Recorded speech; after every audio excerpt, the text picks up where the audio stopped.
Shalom. D'habitude, je parle à un public de gens non croyants, mais j'ai l'impression qu'il y a plutôt un public croyant. Alors je m'excuse de vous heurter un peu. Moi, je suis un non-croyant. C'est vrai qu'elle est un peu paradoxal que j'ai l'air d'être un rabbin, mais ceux qui me connaissent savent que je ne bluffe personne. Je ne suis pas croyant. Et plus que cela, pour moi, les croyants, excusez-moi, ce sont des gens un peu tarés. C'est quoi un croyant? Il croit. Il a une sorte de sentiment comme ça. Il croit. Mais de quoi tu me parles maintenant? Tu as vu ce Dieu dont tu me parles? Sa Torah, quoi? Tu me dis, il y a 3200 ans, Dieu il donne un bouquin à un peuple. C'est pas tous les jours qu'on voit un truc pareil. Et des tas de lois bizarres. C'est quoi croire? T'as rien vu? Comment? Peut-être tu te trompes. C'est quoi une croyance? Quelqu'un il dit, voilà, je crois que dans l'armoire, il y a un cactus. Peut-être bien que oui, peut-être bien que non. Comment tu peux être certain? Je crois. Vous comprenez que c'est absurde? C'est bizarre, la croyance en soi. Tu es né juif, ok, alors tu crois au judaïsme. Tu serais né chrétien, tu aurais cru à la chrétienté. Tu serais né musulman, tu aurais cru à l'islam. Qu'est-ce qui fait que tu es certain que tu possèdes la vérité? Ta croyance. Mais peut-être tu te trompes. Comme le cactus, peut-être il y en a un, peut-être il n'y en a pas. Être un croyant, c'est être pas normal, excusez-moi. Et ça, ce sont les croyants light. Les croyants dangereux, les orthodoxes, c'est carrément dangereux. Là, ils sont convaincus qu'ils possèdent la vérité. Ce sont, excusez-moi, des assassins potentiels. Je m'explique. Quelqu'un qui est convaincu qu'il a la vérité, qui doit amener le bonheur à l'humanité. Donc par définition, tout celui qui n'est pas d'accord avec lui empêche le bonheur d'accéder à l'humanité. Donc pour le bien de l'humanité, qu'est-ce que je dois faire? L'éliminer. Tous les plus grands croyants de l'histoire étaient d'habitude les plus grands auteurs de génocide de l'histoire. Hitler se regarde dans une glace. Qu'est-ce qu'il dit? Je suis un tzaddik ou une ordure? Un juste ou une ordure? Un juste. Je nettoie le monde de la vermine humaine du peuple juif. Il y a des races de première qualité, il faut faire un peu d'ordre. Bin Laden, Ahmadinejad, se regarde dans la glace. Je suis un assassin ou le chouchou du bon Dieu? Je suis le numéro 3. T'as Allah, numéro 1. Son prophète, Mohammed. Et c'est qui numéro 3? Marlock et discussion entre Bin Laden et Ahmadinejad. Celui qui pourra plus tuer de vilains américains envoyés du Satan, ce sera lui, le grand chouchou de Allah. Plus t'as tué, les croisés, l'Inquisition, Staline, tous les auteurs des plus grands génocides sont des grands croyants. Pas forcément croyants en Dieu, mais croyants en une vérité. Donc j'ai en face de moi pas mal d'assassins potentiels. D'autant plus que, excusez-moi, mais votre Torah, hein, première page, j'ouvre. Qu'est-ce qui est marqué là-bas? Première page. Dieu a créé le monde en 6 jours. Il y a combien de temps? 5768 ans. Et aujourd'hui, 7 mois. Je reste calme. Je me baisse. Je ramasse une pierre. Je pose une question toute bête. Quel âge a cette pierre? Quel âge a une pierre sur la planète Terre en moyenne? Hein? Quelqu'un sait? Osez parler. Quelques millions? Ah, c'est déjà mieux.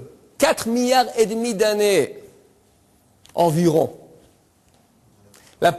L'univers a 15 milliards d'années. Et là, on a infini éternellement, on dit 13,9 milliards d'années. Ce n'est pas une croyance, c'est une réalité. Aujourd'hui, nous voyons dans les télescopes, nous voyons des planètes dont la lumière nous accède maintenant, mais qui sont éloignées à 10 milliards d'années-lumière. C'est-à-dire que la lumière a voyagé pendant 10 milliards d'années pour accéder à nos yeux. Donc je vois l'univers tel qu'il était au moins il y a 10 milliards d'années. Je peux voir au télescope en arrivant environ à 10 milliards d'années. Donc c'est pas une fiction, c'est une réalité.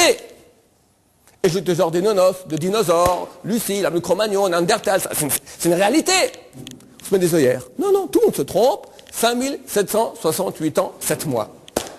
C'est pas taré ça?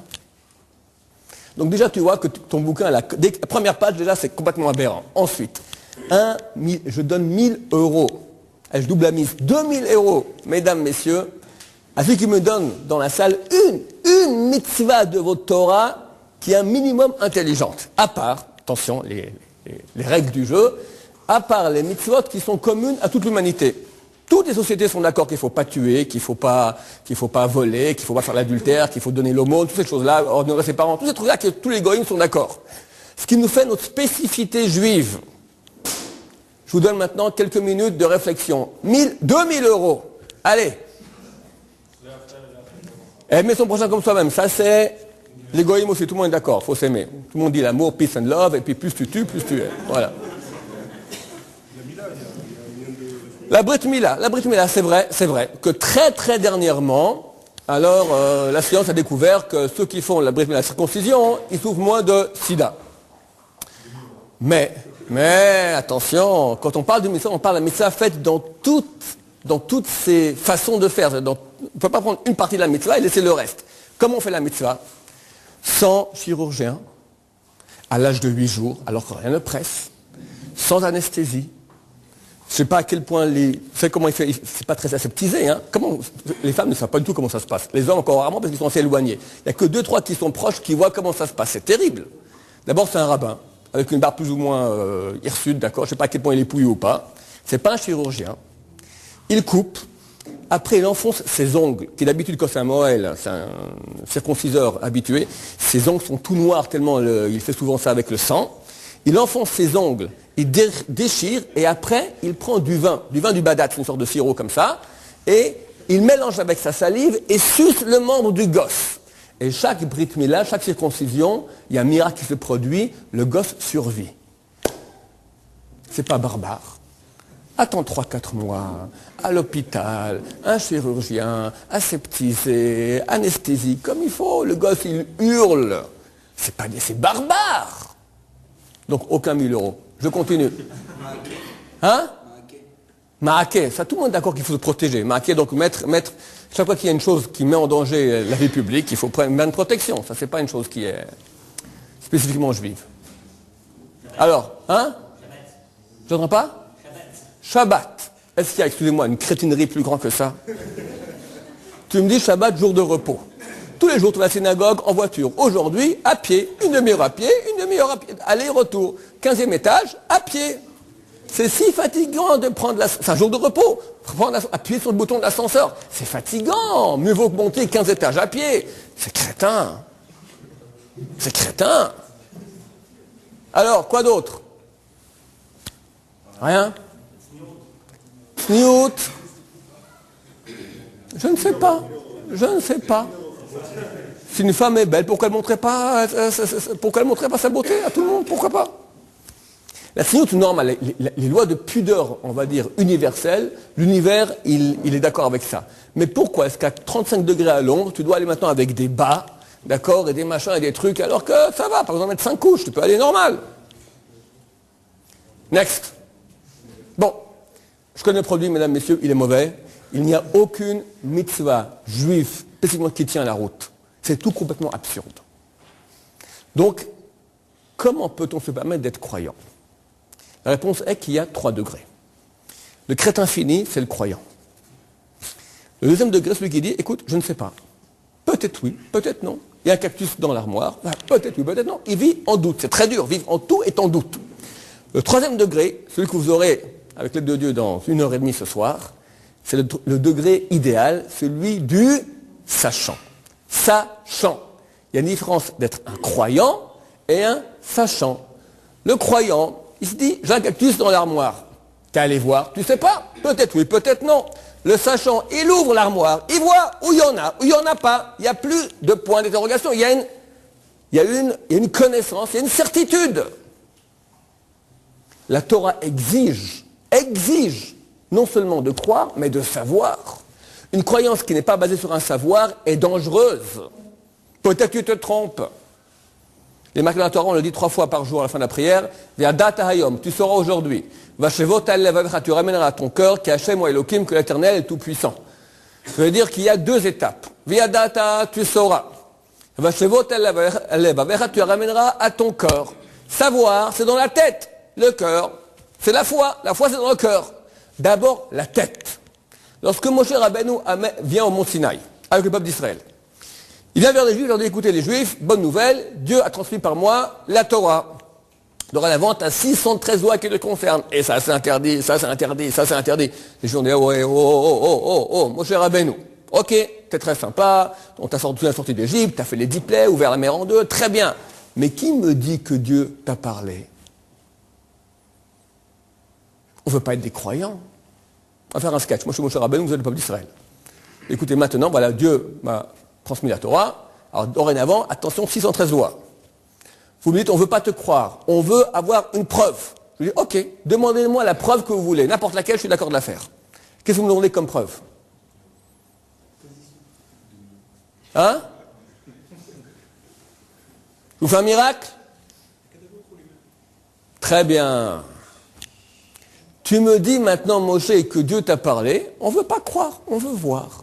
On veut voir, on veut entendre Dieu te parler. Moshe va voir Dieu, lui dit, ils ont raison. Dieu qui se prépare, dans 3 jours, je me dévoile. Et voici que d'après la Torah, 600 000 juifs, les mâles de 20 à 60 ans, donc ça veut être 3 millions avec les femmes, les enfants et les vieillards, 3 millions de juifs ont vu Dieu. Nous sommes la seule religion au monde qui est basée sur une connaissance. On a vu. C'est pas quelqu'un qui vient et qui dit ou je suis Dieu ou Dieu m'a parlé. On ne veut pas croire. On veut voir.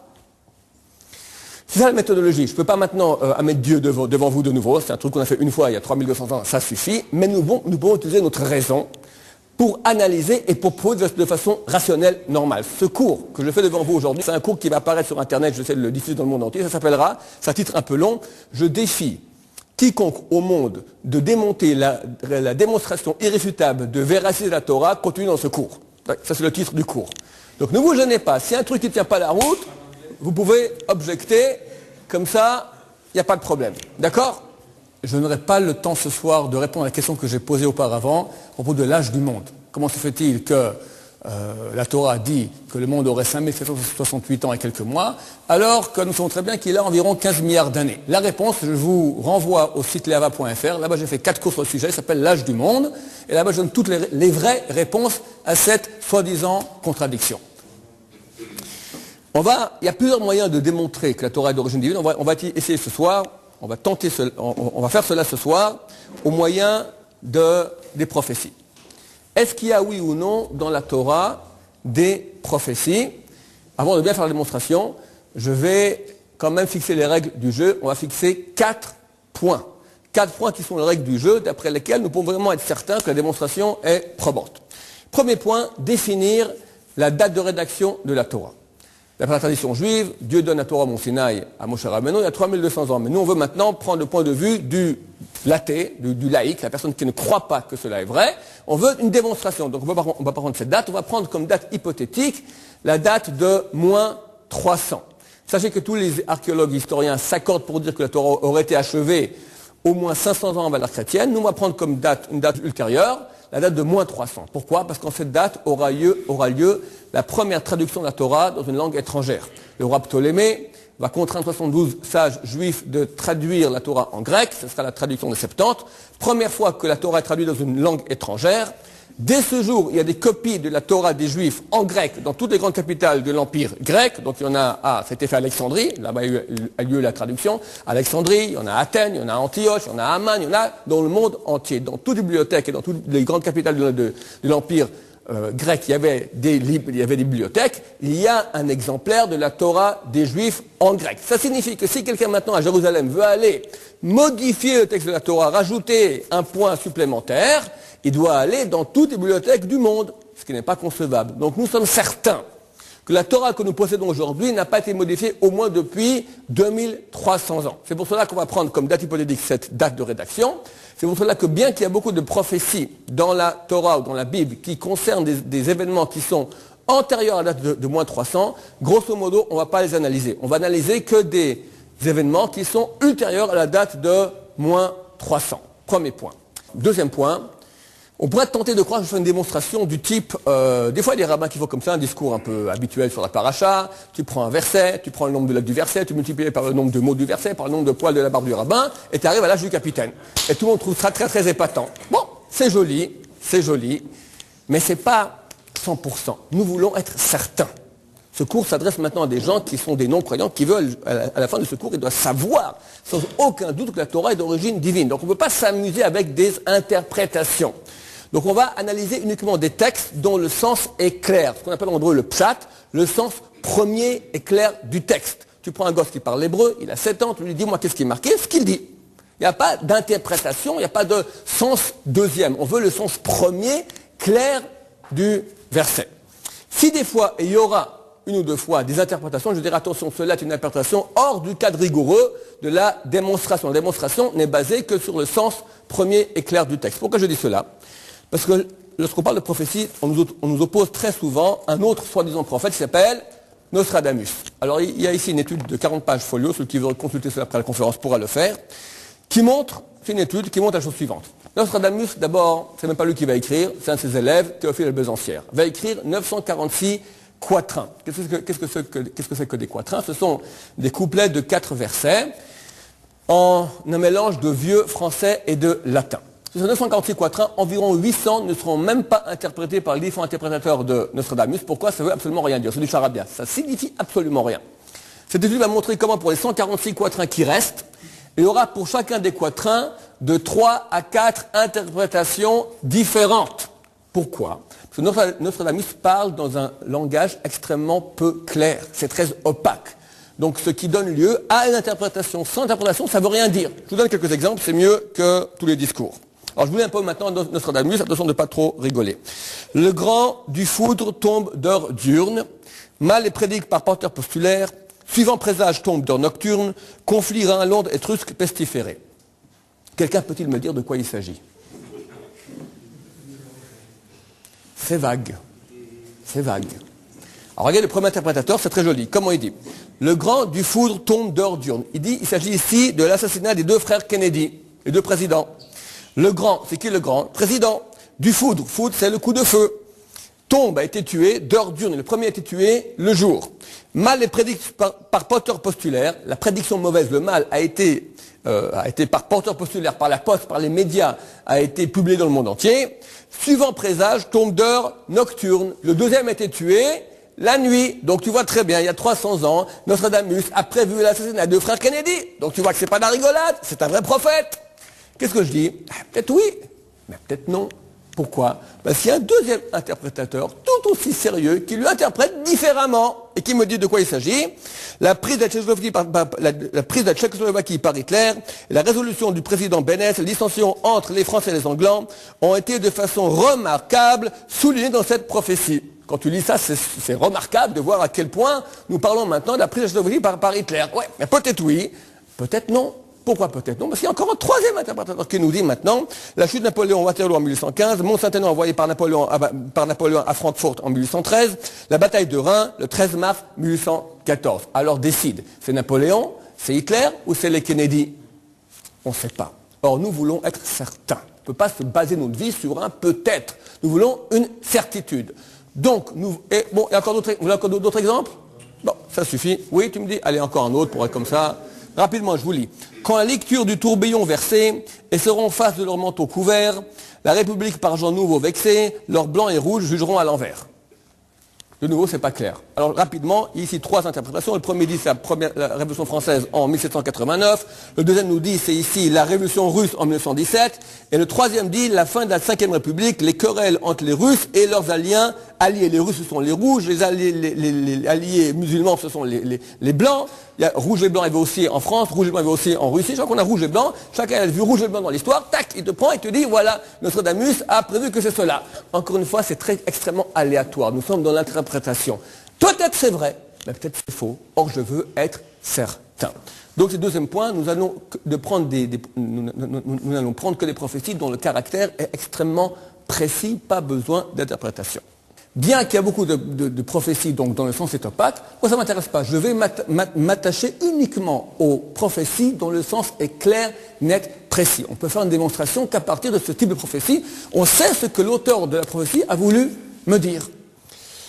Troisième point, bien faire la nuance entre une prophétie et entre une déduction rationnelle de choses futures. Nous sommes ici au mois de mars, Jérusalem. Je vous dis, demain, il fera moins de 35 degrés à l'ombre à Jérusalem. Maintenant, tout le monde attend avec impatience que le matin se lève, et on voit effectivement, il fait moins de 35 degrés à l'ombre à Jérusalem. Suis-je prophète, oui ou non? Suis-je prophète?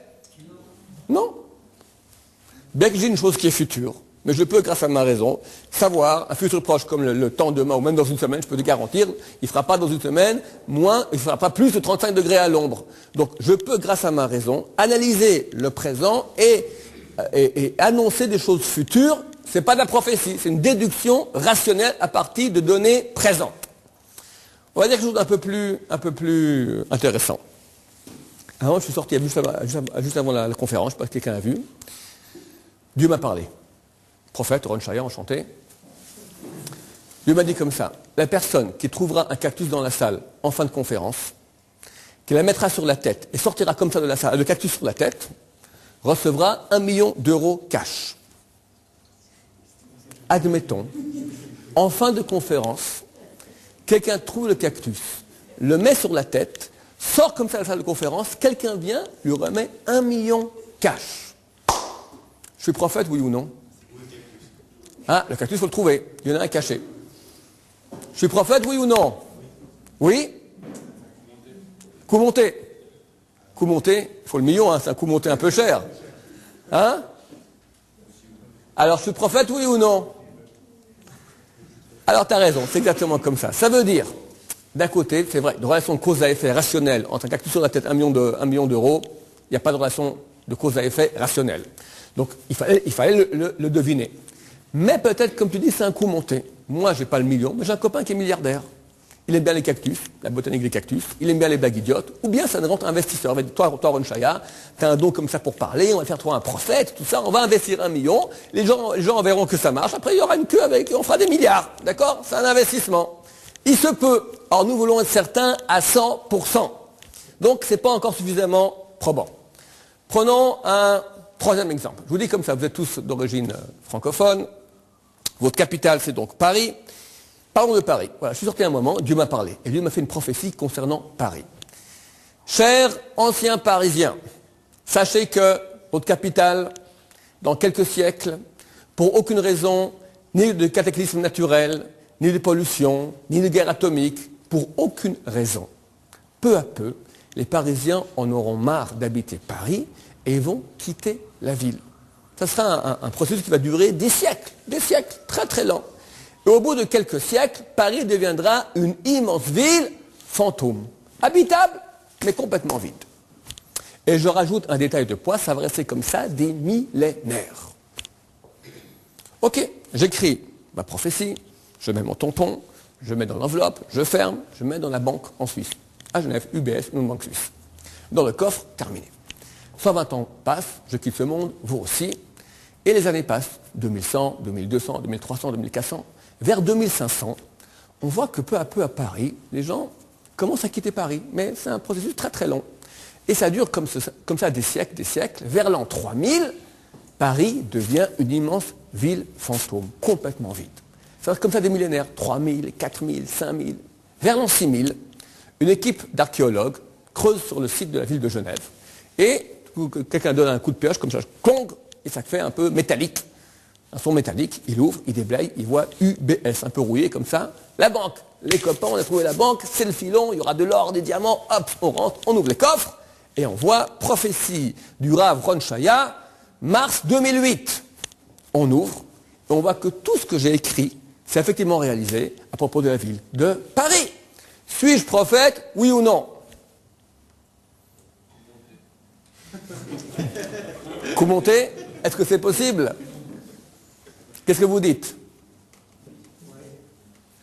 Là, à tous les coups, oui. Il est impossible, un être humain ne peut pas savoir à 100%, tu as une chance. Bien sûr, au niveau de probabilité, tu as une chance sur 1000, on va dire. Mais le prophète dit à 100%. Ça sera à 100% comme ça. Il faut dire, ok, alors, vu qu'il y a une chance sur 1000, peut-être qu'il est tombé. Mais si on voit 10 fois, 20 fois qu'il a une chance sur 1000 de tomber juste et tombe toujours juste, là où la probabilité arrive à des chiffres tellement astronomiques, nous sommes certains ici qu'il y a une prophétie. Nous sommes convaincus, du point de vue rationnel normal, aucun être humain ne peut savoir à 100% à l'avance le futur d'une ville entière sur des millénaires. Tout le monde est d'accord là-dessus? Oui? Un peu fatigué, vous pouvez réagir, hein? C'est pas... Ok, c'était troisième. Quatrième et dernier point. La précision requise. Le prophète parle au nom de Dieu. Dieu ne peut pas se tromper. Donc la précision doit être à, pas 100%, 1000%. Vérité totale. Vous savez qu'en logique, quelqu'un dit une proposition qui se veut vraie. Si dans 1 milliard de cas elle est vraie, mais une fois elle est fausse, on dit qu'elle est fausse. Donc on ne peut pas se permettre de se tromper. Prenons un exemple. Un prophète dit, demain, 8h00, le lac de Tibériade va être changé en champagne cachère. Très bonne prophétie, parce qu'on a un lac de champagne cachère, alors je ne te dis pas maintenant l'exportation, on va faire beaucoup, l'économie israélienne sera au beau fixe. On sait que le prophète il est sérieux, on amène les télévisions, CNN, Antenne 2, etc. On filme, on voit le lac de Tibériade, normal, 7h58, normal, 59, normal, 8h00, normal, 8h01, tout à coup, le lac Tibériade devient tout jaune, ça pétille, tu as des tampons cachards qui flottent comme ça sur l'eau, tu goûtes du champagne, du vrai bon champagne. On prend le prophète et on le tue. Pourquoi? C'est un faux prophète. Pourquoi c'est un faux prophète? Il s'est planté. Il s'est planté d'une minute. Il a dit 8h00. Et ça s'est produit qu'à 8h01. Dieu s'est trompé d'une minute. Il y avait un bouchon. Son réveil n'a pas sonné. Qu'est-ce qui s'est passé? On ne supporte pas. On ne peut pas accepter la moindre erreur. Autre cas qu'il faut savoir. C'est une prophétie qui est bonne, une prophétie qui est mauvaise, malédiction, du type. Demain, 8h00, lac Tibériade changé en goudron. Ce qui est une malédiction qu'ils vont faire d'un lac de goudron, c'est tout à fait abject. De nouveau, on amène les télévisions, CNN, Antenne 2, 7h58, c'est de l'eau, 59 de l'eau, 8h00, c'est de l'eau. 8h01, c'est de l'eau, 8h02, 8h05, 8h30, 9h, 10h, un jour, une semaine, un mois passe, lac de Tibériade reste toujours lac de Tibériade. Qu'est-ce qu'on fait? On dit au prophète, écoutez, très sympa, pas de problème, tu rentres chez toi à la maison. Aucun problème. Comment ça se fait? Là, les prophéties disent la chose suivante. Si une prophétie est de caractère bon, du type bénédiction, lac de Tibériade changé en champagne, elle doit absolument se réaliser. Si elle est mauvaise, elle peut toujours être annulée. Le cas classique que nous lisons, c'est ce que nous lisons le jour de Yom Kippour, la prophétie de Jonas. Dieu envoie Jonas prophétisant ce qui concerne la ville de Ninive. Il lui dit, dis aux Niniviens, dans 40 jours, je détruis la ville. Que font les Niniviens? Ils font tchouva, reviennent vers la bonne voie, se repentissent.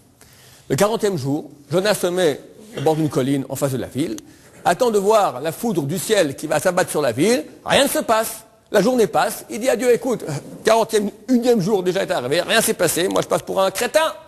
Je lui dis, mais qu'est-ce que tu veux, que je détruise la ville? Pourquoi je t'ai envoyé? Pourquoi je t'ai envoyé? Si je veux détruire, je dois envoyer qu'ils aient mal au ventre 40 jours auparavant, les pauvres Niniviens, je veux détruire, je détruis. Je ne dois pas t'envoyer à l'avance. Je t'ai envoyé pour leur dire, attention, si vous continuez dans la mauvaise voie, voici ce qui va se passer. Ils ont compris le message, ils ont bifurqué, ils se sont repentis, ils sont dans la bonne voie. Donc la mauvaise prophétie, le mauvais décret peut être annulé. Un mauvais décret peut toujours être annulé. Mais, s'il n'est pas annulé, il devra forcément se réaliser d'après les critères du scénario qui a été prophétisé. Si Jonas a prophétisé que Ninive sera détruite par les flammes, ne peut pas être détruite par une inondation. Si par la peste, ce ne sera pas par le choléra. Ce sera forcément, si la prophétie se réalise, la mauvaise se réalise, ça va se réaliser d'après les critères énoncés par le prophète. Là, j'ai terminé les 4 points, et on va passer maintenant à la démonstration. Attachez vos ceintures. Ce n'est pas pour rien que je prends l'exemple d'une ville comme ça qui, tout à coup, se vide de ses habitants. On a un cas similaire dans l'histoire d'une des plus grandes villes de l'Antiquité. Il s'agit de la ville de Babylone. Je vous cite ici l'Encyclopédie Universalis sous le terme Babylone. Babylone, l'une des plus importantes villes de l'Antiquité. Babylone fut la capitale de la Babylonie au 2e et 1er millénaire avant JC. Elle était située sur la principale route commerciale entre le Golfe Persique et la Méditerranée. Donc déjà au niveau commercial, une ville extrêmement prospère, se trouve à l'intersection des deux grands bassins. Naopolassar fonde la dynastie néo-babylonienne et son fils Nabuchodonosor II étendit le royaume jusqu'à la Palestine et la Syrie. C'est Nabuchodonosor II qui va détruire le temple de Jérusalem, exiler tous les Juifs en Babylonie en moins 586. Babylone fut dotée de nouveaux temples et palais, entourés de vastes murs d'enceintes de fortifications et veinés de chemins de procession pavés. C'était alors la plus grande ville du monde, couvrant quelques 1000 hectares. Nous parlons donc à l'époque, mesdames, messieurs, de la plus grande ville du monde. Non seulement au niveau architectural, cette ville est une ville importante, au niveau stratégique, Nabuchodonosor, c'est le plus grand conquérant de l'histoire jusqu'à cette époque-là, il n'y a pas eu plus grand que lui, jusqu'à l'époque. Même au niveau architectural, vous savez que la ville était entourée d'une grosse muraille. Sur ces murailles, il y avait des bâtiments. Sur les bâtiments, qu'est-ce qu'il y avait? Des jardins, les fameux jardins suspendus de Babylone, une des 7 merveilles du monde. Au niveau culturel, l'astrologie, l'astronomie qui vont développer les Babyloniens. À tous les niveaux, cette ville se trouve à son époque au top niveau du monde. C'est la grande mégapolis, la capitale la plus importante de l'Antiquité, à l'époque. À ce même moment, viendront 2 des plus grands prophètes juifs, Isaïe et Jérémie, et qui vont faire une prophétie qui pour l'époque est absolument démentielle. Isaïe chapitre 14. Et Babylone, la perle des royaumes, la gloire, l'orgueil des Chaldéens, sera comme Sodome et Gomorrhe bouleversée par l'Éternel. Elle ne sera plus jamais habitée, elle ne servira plus de résidence jusqu'à la fin des générations. Le même scénario que j'ai dit auparavant à propos de Paris, le voici ici prophétisé il y a 2600 ans à propos de Babylone. Jérémie, même topo. Jérémie dit donc à Seraya, quand tu arriveras à Babylone, tu auras soin de donner la lecture de ces discours. Ensuite tu diras, Éternel, c'est toi qui as décrété contre cette ville sa complète destruction, au point que nul n'y habitera plus, ni homme, ni bête, et que cette trouva réduite à l'état de ruine éternelle. On parle de bêtes domestiques, parce que là-haut c'est marqué qu'il y aura quand même les bêtes sauvages. Mais les bêtes sauvages, ils auront leur gîte. Bête sauvage, ça veut dire qu'elle est détruite. On parle maintenant, elle n'est plus habitée. Donc même topo, Jérémie, Isaïe, entre les deux, il y a environ 70 ans d'écart. Avant de voir, mesdames et messieurs, c'est oui ou non cette prophétie s'est-elle réalisée, je pose la question. Qui étaient les prophètes? Un prophète n'est pas un type illuminé qui part avec son troupeau dans la forêt et commence à faire un peu de flûte traversière et élucubrer une prophétie. C'est pas ça. Un prophète est un être extrêmement responsable. Il sait que par lui passe la Torah d'Israël. C'est un homme sérieux. Il sait qu'il n'a pas le droit à l'erreur. Il parle au nom de Dieu. Il est l'organe d'expression de Dieu, un prophète. Or, Dieu ne peut pas se tromper. Si dans 1 milliard de cas, c'est vrai, mais une fois c'est faux, alors c'est tout faux. Alors je pose la question. Jérémie, Isaïe, vous êtes tombé sur la tête. Vous voulez maudire Babylone? Babylone va détruire le temple de Jérusalem. Tu veux la maudire? Très bien. Dis, t'es maudite, Babylone. Pourquoi tu rentres dans les détails? Tu dis, tu ne seras plus jamais habité, tu ne serviras plus de résidence jusqu'à la fin des générations. Mais je veux dire aujourd'hui aussi. Je veux dire demain aussi. Et dans un siècle, et dans 2 siècles. Pour toujours. Mais c'est très dangereux de faire une prophétie pareille. Vous savez, où se trouve Babylone? On vient de le voir auparavant. On va le voir tout de suite. 34 km au sud de Bagdad. Qui est à Bagdad? Aujourd'hui, Américains, bientôt Iraniens, il y a quelque temps, Saddam Hussein. Ce n'est pas tous des gens qui nous aiment. Américains, ça va, c'est moins des ennemis. Mais très facilement, quelqu'un... Regarde Saddam Hussein il y a quelques années. Il nous envoie du scud sur la tête. Chaque scud coûte des millions. Un petit téléphone à Saddam. Saddam, écoute, la force des Juifs, c'est leur Torah. C'est marqué dans la Torah que jamais Babylone sera reconstruite, jamais plus habitée. C'est pas compliqué. Tu as des milliers de prisonniers dans tes prisons.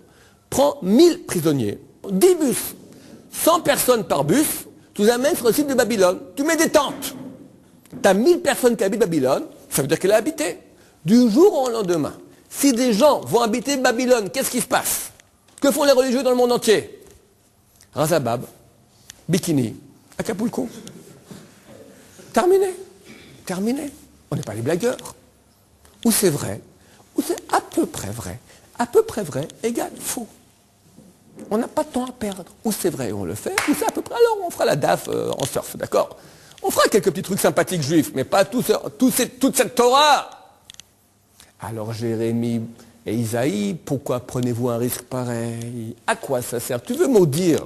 Dis t'es maudite, demain il y aura un incendie, une conquête, une épidémie. On dira voilà, la malédiction s'est réalisée. Pourquoi tu vas dans les détails? Tu ne maîtrises pas toute l'histoire. Qu'est-ce qu'il y aura demain? Qu'est-ce qu'il y aura dans 1000 ans, dans 3000 ans? Vous comprenez le risque énorme qu'ils prennent? C'est extrêmement risqué. Réponse de Jérémie Isaïe, il dit on prend aucun risque. C'est pas moi qui parle. Éternel, c'est toi qui as décrété.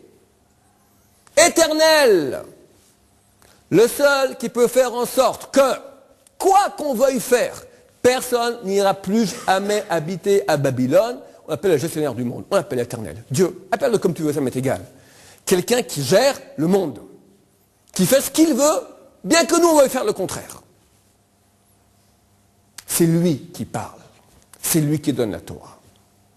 Ce n'est pas les martiens, ce n'est pas des sages, des gens qui avaient une tête. Il y en a qui ont fait les pyramides. Il y a des connaissances scientifiques antiques très grandes. Mais le plus grand sage du monde ne peut pas savoir le futur sur des millénaires.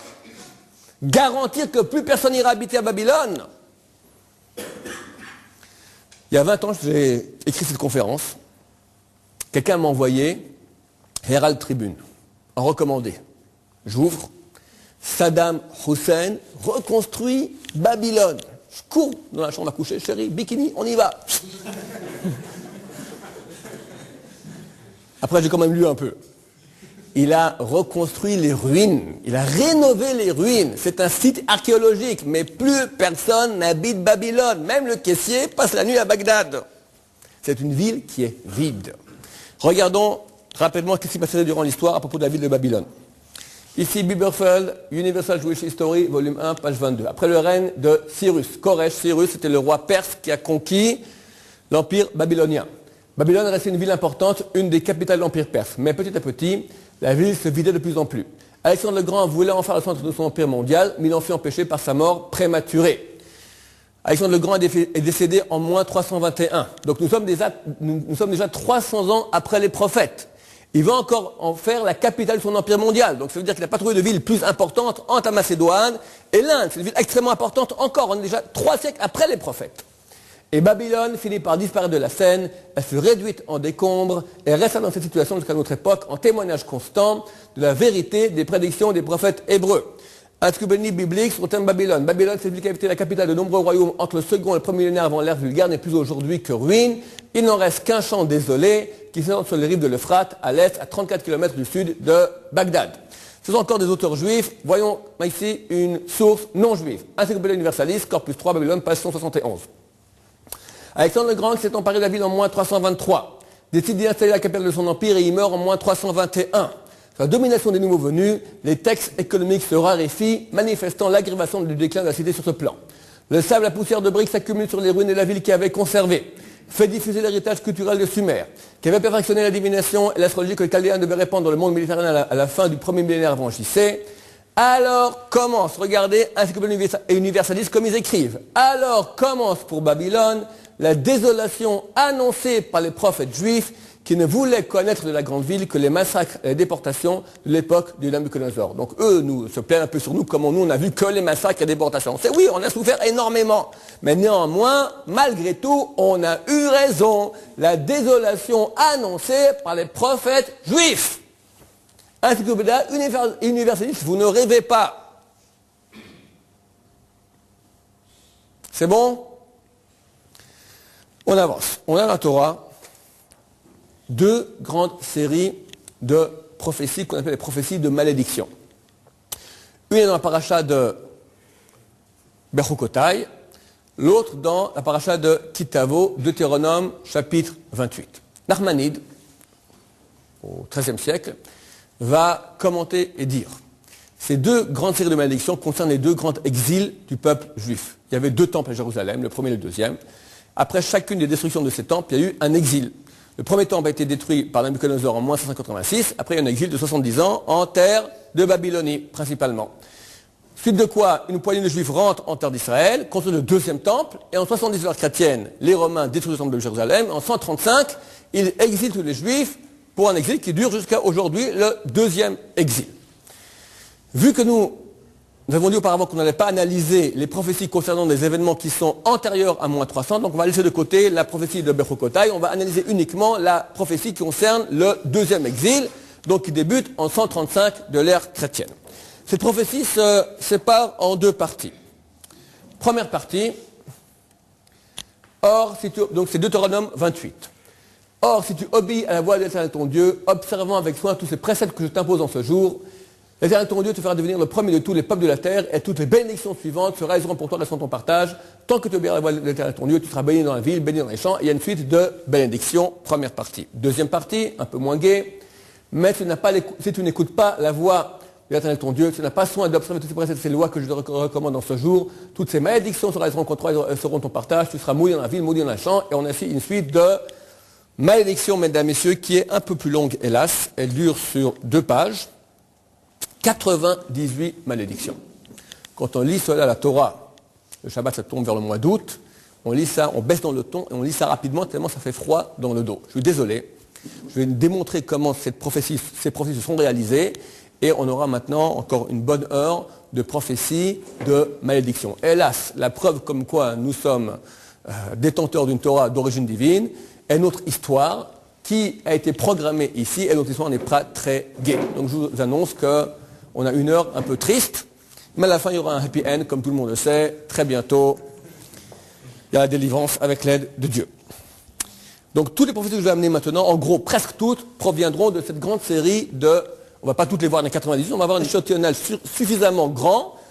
Et regardez, je ne vais pas m'arranger pour prendre des prophéties d'un peu partout. J'amènerai, grosso modo, toutes les prophéties, grosso modo, proviendront de cette série de malédictions, Parashat Kitavo, Deutéronome 28. Auparavant, je fais une petite parenthèse sur un point qui moi-même m'a beaucoup mis sur la piste quand j'étais jeune. Moi, j'ai commencé à être pratiquant à l'âge de 22 ans. Je m'intéressais beaucoup, j'ai fait un peu d'études de philo, je m'intéressais beaucoup au pourquoi et au comment de la vie. Qui a raison? Alors je voulais voir un peu ce que disaient les Grecs, les Hindous, les essentialistes, tout ce que tu veux. Puis, juste mon prof de philo me dit, alors je demande qui a raison? Il me dit, ben choisis. Ben, peut-être je me trompe, je veux savoir la vérité. Les Juifs, ça ne m'intéressait pas du tout. Il y a un truc qui m'a quand même mis la puce à l'oreille. C'est quoi notre histoire? Comment ce peuple survit? D'abord, nous sommes un peuple vieux. Peut-être le seul peuple au monde qui est aussi vieux. Peut-être qu'il y en a d'autres, peut-être les Chinois, je ne sais pas, mais c'est très rare. Les Français, ce n'est pas le même peuple que nos ancêtres, les Gaulois. D'accord? Pas nos ancêtres. Les Gaulois ont été conquis par les Francs, qui sont des peuplades indo-européennes. Mais même si on admettait qu'on était peut-être, les Français étaient la descendance génétique des Gaulois d'il y a 2000 ans, ce n'est pas le même peuple, dans la mesure où ce n'est pas la même culture. On ne parle pas la même langue, ce n'est pas la même religion. Rien à voir.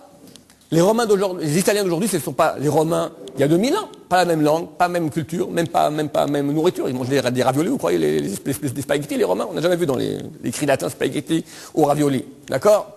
Les Égyptiens d'aujourd'hui, ce n'est pas ceux d'antan, pas même langue, pas même religion, grec, etc. Nous sommes le même peuple, la même langue. Demain, Moshe Rabbeinu se lève. Rabbi Shimon Bar Yochai, Shmuel Hanavi, on a le même tzitzit, le même tfilin, le même Kirat Torah, le même texte, la même religion, la même langue, la même tout. Peut-être même la même daf. Peut-être même. Déjà, c'est bizarre. Un peuple vieux ne change pas. Les autres passent, nous on reste. Deuxièmement, dans quelles conditions on reste? En exil. En exil. Les socio-historiens ont dit, pour qu'un peuple puisse survivre, il faut 3 conditions remplies. Que le peuple parle la même langue, que le peuple ait la même culture, que le peuple habite la même terre. Si une des 3 conditions disparaît, disent les socio-historiens, en quelques siècles, le peuple aussi s'assimile, disparaît. Et tous reconnaissent une exception, on ne comprend pas, le peuple juif. Comment ce peuple, hors de sa terre, survit? Pas un siècle, pas 2, 2000 ans. Et non seulement il survit, mais dans quelles conditions? Sans cesse persécuté, massacré, poursuivi. C'est pas possible. Regardez ici une citation d'un auteur non juif. Mark Twain, écrivain américain début du siècle dernier, ceux qui connaissent l'aventure de Tom Sawyer, dans Essai complet. Les Égyptiens, les Babyloniens et les Perses se sont levés, ont rempli la planète de bruit et de splendeur, puis se sont évanouis comme un rêve et ont disparu. De qui on parle? De super dynasties qui ont duré des millénaires, Égyptiens, Babyloniens, Perses. Qu'est-ce qu'il reste d'eux? Rien. Même la langue, on ne sait plus la parler. Les Grecs et les Romains ont suivi, ont fait grand bruit, elles ne sont plus. Culture gréco-latine, énorme culture. Il y a quand même beaucoup de restes de la culture gréco-latine. Il reste. Moi, j'ai fait du latin moi-même, bien sûr. Mais on appelle cela une langue morte. Langue morte. Regarde comment les peuples étaient immenses, et pour finir, qu'est-ce qu'il reste d'eux? Rien, qu'un souvenir. Il y a un souvenir de la culture gréco-latine. Mais ils sont où les Romains? Ils sont où les Romains? C'est qui? Où? Les Grecs, ils sont où? Hein? Dans quel musée? Ils sont en momie, on les trouve peut-être, ouais. On a quand même perdu 10 tribus. Mais on est là. On a perdu énormément, beaucoup plus que ça, on a perdu. C'est rien, ça veut dire c'est pas... Mais on est là. Il y a un peuple qui a complètement disparu, puis on a qui ont beaucoup... Mais ils sont là. Le seul qui est là, c'est nous. Les autres ont complètement, absolument disparu. Oui ou non? Il y a encore des Grecs et des Italiens. Mais je viens d'expliquer que les Grecs et Italiens, ça n'a rien à voir avec ceux d'antan. C'est pas la même langue, pas la même culture, rien à voir, rien à voir. C'est même pas... C'est peut-être un peu très hypothétique la descendance génétique. Et encore. Mais c'est pas le même peuple. Les cultures grecques et les cultures latines sont toujours présentes dans le monde et on y fait référence. Oui, je suis d'accord, je suis entièrement d'accord. Il reste, j'ai dit, culture gréco-latine. Mais eux, ils sont où, les auteurs de la culture? Je parle du peuple. Nous, maintenant, si le peuple disparaît, juif, il n'y en a plus. La Bible, elle reste. L'influence juive dans le monde, elle reste. Mais nous, on n'est plus là. Or, je te montre maintenant un peuple dont comment on parle de ça, les membres de ce peuple sont vivants. Donc, regarde, j'existe. Toi aussi, Baruch Hashem. N'est-ce pas? Donc, il y a une nuance. D'autres peuples ont jailli et ont tenu haut le flambeau pendant un certain temps, puis la flamme s'est éteinte, et à présent ils sont dans la pénombre ou ont disparu. Les Juifs les ont tous vus, les ont tous vaincus. C'est quoi vaincus? On n'est pas parti en guerre contre eux, mais eux ont disparu, nous on est là, on est encore vivants. Dans cette mesure-là, ça s'appelle une victoire. Et aujourd'hui, ce qui a toujours été, sans manifestation de décadence, sans infirmité de vieillesse, sans affaiblissement, sans ralentissement de cette énergie, sans émoussement de son intellect alerte et agressif. Toutes choses sont mortelles, sauf le juif. Toutes les autres forces passent, il demeure. Quel est donc le secret de son immortalité? Comment un non-juif nous voit, Mark Twain? Quel est le secret de son immortalité? C'est quoi? Comment ça fonctionne, ce peuple? Ici, une citation d'un autre sociologue, historien, Nicolas Berdaïev, d'origine russe, nous écrit en 1936, avant la Shoah. Les Juifs ont joué un rôle capital dans l'histoire. C'est un peuple éminemment historique dont le destin reflète l'indestructibilité des secrets divins. Leur destin est profondément marqué du saut métaphysique qui ne s'explique ni en termes matériels, ni en termes historiques positivistes. Je me souviens de l'interprétation matérialiste de l'histoire. Quand j'ai essayé dans ma jeunesse de la vérifier en l'appliquant au destin des peuples, elle a totalement échoué dans le cas des Juifs. Notre destin apparaissait parfaitement inexplicable d'un point de vue matérialiste. Et de ce fait, selon les critères matérialistes et positivistes, il y a longtemps que ce peuple aurait dû périr. Sa survie est un phénomène mystérieux et merveilleux. De qui il parle? De nous. Merveilleux, Blainava. Qui démontre que la vie de ce peuple est gouvernée par une prédestination spéciale et transcende le processus d'adaptation exposé par l'interprétation matérialiste de l'histoire. L'histoire, elle va de façon matérialiste, logique, rationnelle. Nous, on transcende. C'est hors limite, hors raison. La survie des Juifs, leur résistance à la destruction, leur endurance à des conditions absolument inimitables et le rôle déterminant qu'ils jouent dans l'histoire, tout cela évoque les fondements spéciaux et mystérieux de leur destin. Comment un non-juif nous voit. Et ça, mesdames, messieurs, il passe pas de la survie. Mais il ne parle pas encore dans quelles conditions. Dans un mois et demi, c'est Pessah. Le soir de Pessah, qu'est-ce qu'on dit? La Haggadah. La Haggadah a été rédigée il y a 2000 ans. Et à un moment, que j'affectionne beaucoup, pensez à moi cette année, on couvre les matzot et tout le monde soulève ensemble les verres de vin et on chante Vehi She'amda. Shebechol Novador, qu'à chaque génération, Omdim Alenu, on se lève, les Chalotenu pour nous anéantir. Kadosh Baruch Hu, Matzilenu Meyadam, et Dieu nous sauve de leurs mains. Et regardez la lucidité du rabbin qui a écrit ça. C'était écrit il y a 2000 ans. Chaque génération, quelqu'un se lève pour nous anéantir. Quelqu'un se lève, il a un programme politique, et les potes, j'ai une idée géniale, un truc original, personne n'a jamais pensé avant moi. Quoi? On va anéantir le peuple juif. Ah tiens, on ne connaissait pas. Et ça rate jamais. Il se levait là dernièrement, Ahmadinejad. Il y a 3 ans, personne ne connaissait ce type-là.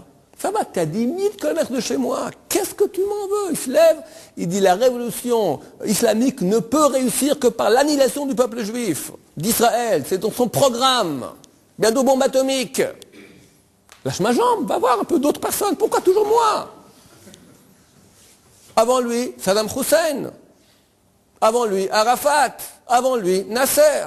Avant lui, Staline, avant lui, Hitler, avant lui, le KGB, avant lui, les tsars, avant eux, les Cosaques, avant... Ça rate jamais. Ça, chaque génération. Basta. Il y en a d'autres dans le monde. Qu'est-ce que tu veux de moi sans cesse? C'est pas possible. Déjà, ça en soi, c'est complètement absurde. Regardez Gaza, actuellement. On vous donne un État. On vous donne un État. Prenez-le, Hamas, terminé. Soit tu peux vivre tellement heureux, tellement prospère, tu penses qu'à envoyer des roquettes sur des civils, on ne te touche pas, vas-y, je te relaisse, on fait la paix, t'es tranquille, je suis tranquille, basta. Ils m'envoient des roquettes. On ose nous défendre, nous-mêmes, le monde entier se lève. Comment vous osez réagir? Qu'on voit, j'aimerais bien voir maintenant, je ne vais pas voir, mais imaginons. Un mouvement nationaliste corse se met à envoyer des roquettes sur toute la côte d'Azur. Marseille, Nice, Cannes, tous les jours comme ça, 10 roquettes. Qu'est-ce qu'ils font les Français? Mais ils avaient l'aviation, la Légion étrangère, les paras, tout le monde terminé. En une journée, c'est terminé, on n'en parle plus.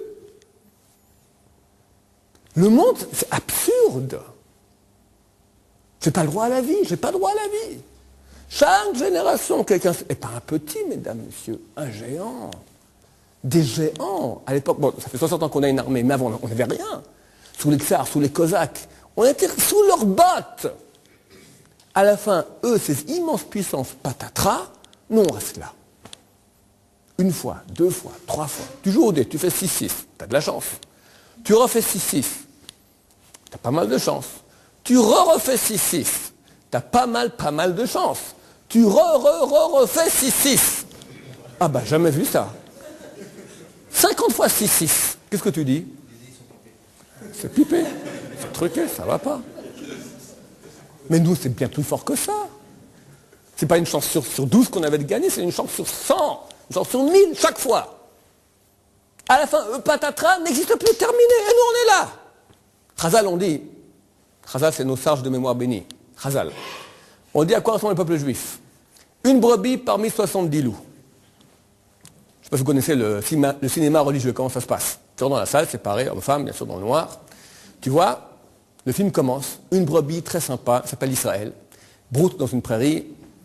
Tout d'un coup, elle tourne la tête défigurée de terreur, elle a repéré au loin, la caméra tourne aussi, on fait un zoom, on voit une meute de loups, 70 loups. Les loups ont repéré aussi la brebis, ils se mettent au galop. La brebis voit ça, elle se met au galop aussi. Et voilà, elle fuit, et la meute, et comme ça, en hélicoptère, comme ça, la caméra nous montre, on voit de loin la brebis qui court, et la meute qui gagne du terrain. Tadadam, tadadam, tadadam, tadadam. Le suspense qui commence à monter, tadadam, tadadam. On voit que lentement, la meute se rapproche. Là, l'hélicoptère vient comme ça, il fait un gros plan sur le premier loup de la meute. On voit les crocs, les yeux cruels, les crocs blancs, la langue baveuse, et il gagne du terrain. On passe au ralenti. Tadadam, tadadam. La musique, tadadam, tadadam, tadadam, plus qu'un mètre, tadadam, plus qu'un demi-mètre. Il va la prendre, il dévore, il va la manger. Crise cardiaque, il tombe par terre. Tof. Il ne reste plus que 69 loups. Le deuxième, de nouveau, il court, on passe au ralenti, tadadam, tadadam, les yeux cruels, les crocs blancs, la langue baveuse, il se rapproche, il va dévorer, tadadam, le suspense, tadadam, tadadam, il y a une peau de banane par terre, il glisse, se casse une patte. Éliminé. Bon, nous, on ne supporte pas, là. On va prendre une cigarette dehors, un peu se calmer, Miskena, la pauvre brebis, tellement jolie, tellement mignonne, tout ça à réfléchir. On se dit, soyons réalistes. Peut-être la brebis, elle a beaucoup de chance, elle a eu un 3e miracle. Allez, peut-être un 4e miracle. À tous les coups, allez, un 5e miracle. Mais à la fin, quel fut le scénario du film? Soyons réalistes. Une brebis, 70 loups. Eh bien, on sait bien qu'est-ce qui s'est passé. Les loups ont fait un méchoui. Un méchoui de la pauvre petite brebis. On s'attend à voir la salle sortir en pleurs, les mouchoirs. On voit qu'ils ne sortent pas. Pourtant, on entend qu'ils sont tous épatés, on entend comme ça un peu. Mais qu'est-ce qui se passe? Oser entrer. On n'ose pas, on n'ose pas rentrer. On va voir en plein dans le méchoui. On sort dehors, ils ne sortent pas. Pour à la fin, on prend notre courage à deux mains, on rentre dans la salle, on voit the end, la fin. On voit la brebis, sanguinolente mais vivante, en train de brouter tranquillement dans une prairie. À côté d'elle, 70 loups morts. Comment vous trouvez ce scénario? Irréel. Mon gosse de 5 ans dit, papa, mais c'est idiot. Superman, il est tout seul, il y a les 1000 méchants. Lui contre 1000. Alors il prend une mitraillette, il fait ta ta ta ta ta ta ta, et les 1000 sont morts. Mais il fait ta ta ta ta ta, au moins une fois. Ils sont tous là, il donne un coup de poing dans le premier, boum. Et là, l'un tombe sur l'autre, tac, tac, tac, tac, tac, et tous, ils sont morts à la fin. Mais il donne un coup de poing. La brebis ne fait rien. Mais, comme ça, à la fin, derrière 70 loups morts. C'est nous, Am Israël. Une brebis parmi 70 loups. Et c'est pas fini. Regardez comment parle encore un auteur non juif, Léon Tolstoï. Qu'est-ce qu'un juif? La question n'est pas aussi surprenante qu'elle pourrait le paraître à première vue.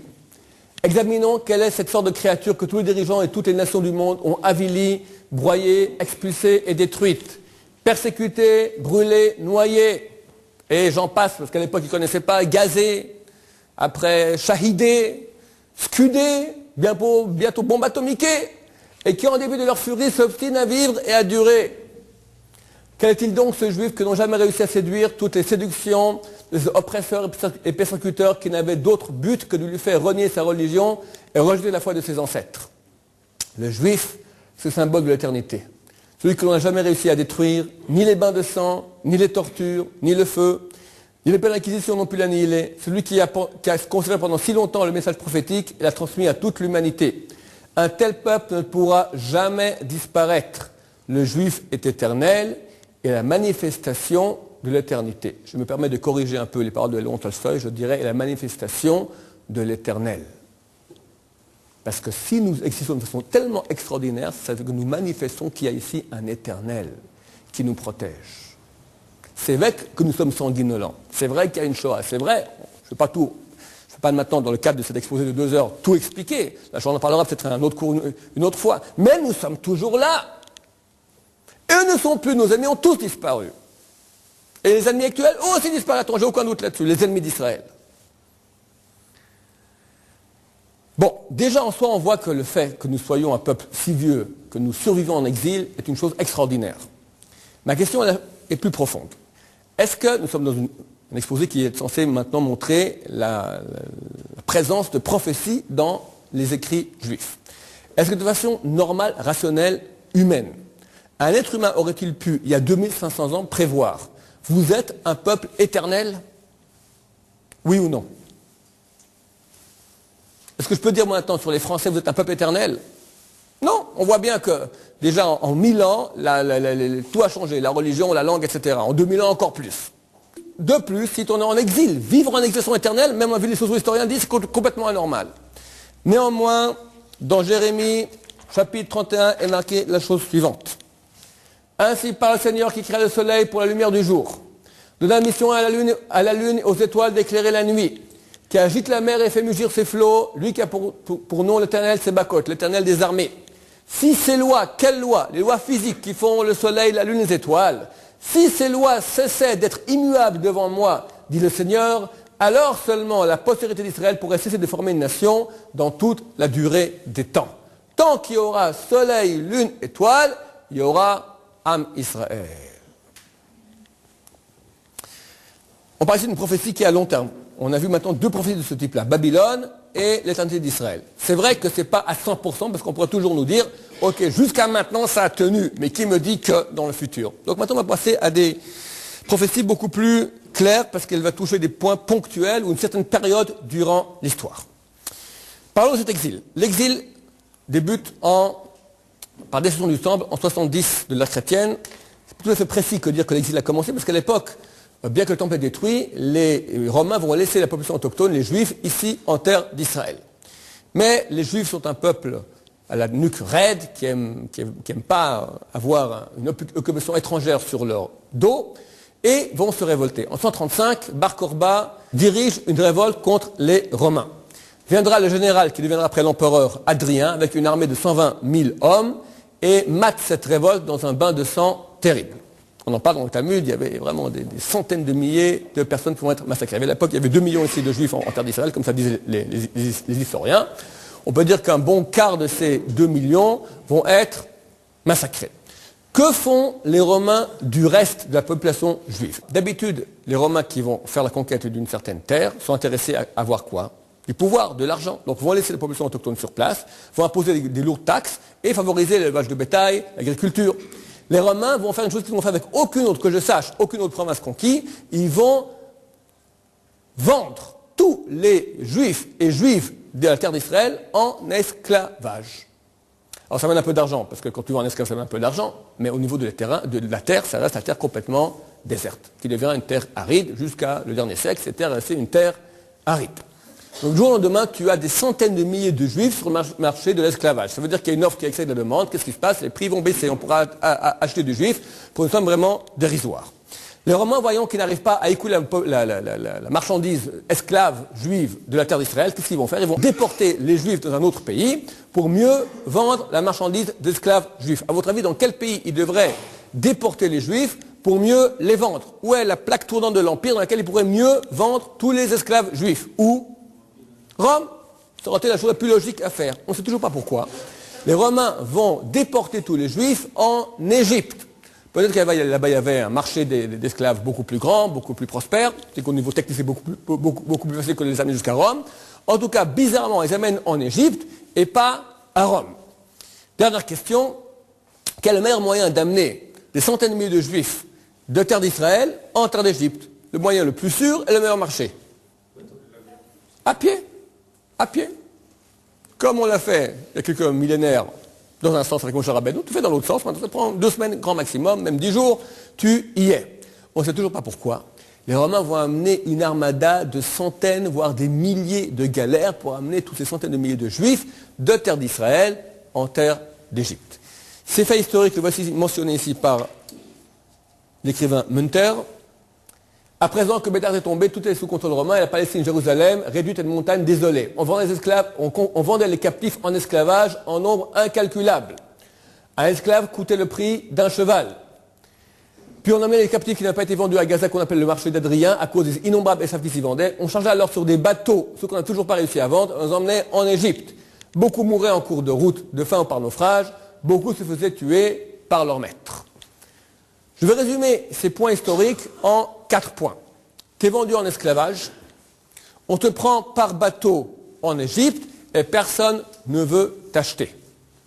On te prend en bateau en Égypte, tu es vendu en esclavage et personne ne veut t'acheter. Ce sont 4 points extrêmement précis d'un événement historique ponctuel dans l'histoire. Ma question, mesdames, messieurs, est-ce qu'un être humain, de façon rationnelle, normale, peut-il, on avait dit que date hypothétique de rédaction de la Torah c'était moins 300, ça a eu lieu en 135 de l'ère chrétienne, donc ça nous fait 435 auparavant. Est-ce qu'un être humain de façon rationnelle normale peut-il humainement savoir 435 ans auparavant ces 4 points de façon précise? On t'envoie en esclavage par bateau en Égypte, personne ne veut t'acheter. Oui ou non? On peut savoir ça de façon normale, rationnelle, oui ou non? Non. Tout le monde est d'accord? Oui, tu as une chance sur 100, 1000, je ne sais pas, une chance très minime de tomber juste. Néanmoins, la Torah, dans la longue série des prophéties, chapitre 28 de Deutéronome, va dire la malédiction suivante.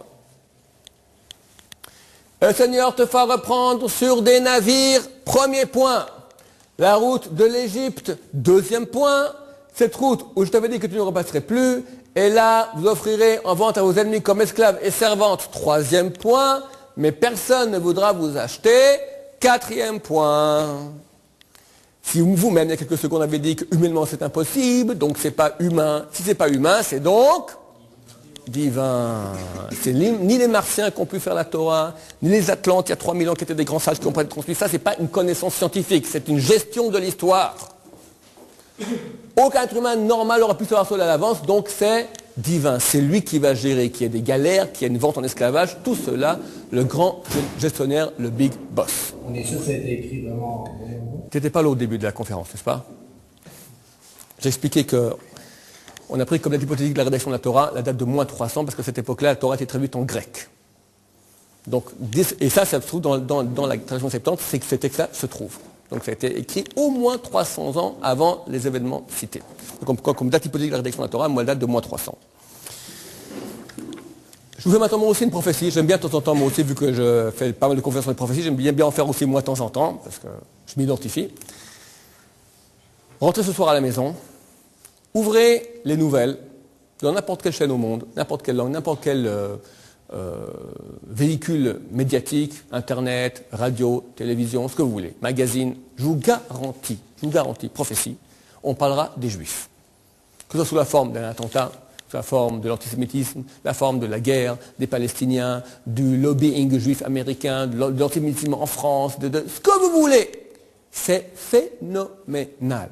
On parle toujours de nous. De façon complètement non proportionnelle. Quel pourcentage représentons-nous du monde? Hein? 0,4. Beaucoup moins que ça. Actuellement, il y a 6,7 milliards habitants sur la planète Terre. On est combien de millions, nous? 13, on va dire 13. D'accord? Admettons que c'est 13, je ne suis même pas certain. D'accord? Disons 13. Ça nous fait donc combien?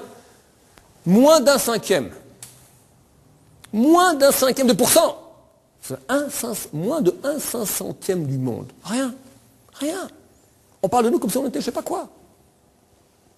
Il y a eu une fois un sondage en Amérique, on a demandé aux Américains, quelle est à votre avis la superficie de l'État d'Israël? La moyenne des réponses était égale à la France, soit des dizaines de fois plus. Pour arriver à la moyenne, c'est vrai qu'on dit que les Américains ne sont pas très calés en géographie. Ok, mais ils ne sont pas tous ignares, donc il y en a quand même quelques-uns qui ont ouvert une fois un atlas. Pour avoir une moyenne grande comme la France, il faut que la moitié dise la vérité, comme Israël, le vrai petit Israël que nous connaissons. Il faut que l'autre moitié dise c'est grand comme toute l'Amérique. Si quelqu'un n'a pas pris un atlas, il imagine tellement par de nous que c'est immense. Ça n'existe pas un juif qui vient ici en terre d'Israël qui regarde Jérusalem, c'est tout petit. Arrondissement de Paris. Sans bouchon la nuit, de la mer jusqu'à la frontière jordanienne, c'est 1 heure de route.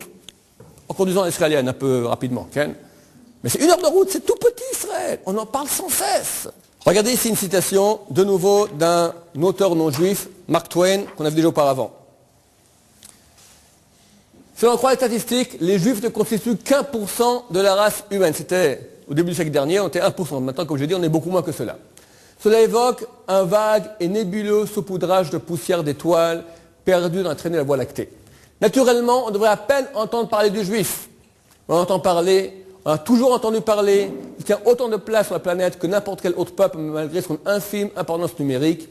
Il a également contribué à la liste des grands noms du monde en littérature, sciences, arts, musique, finance, médecine. On parle de nous de façon complètement non proportionnelle.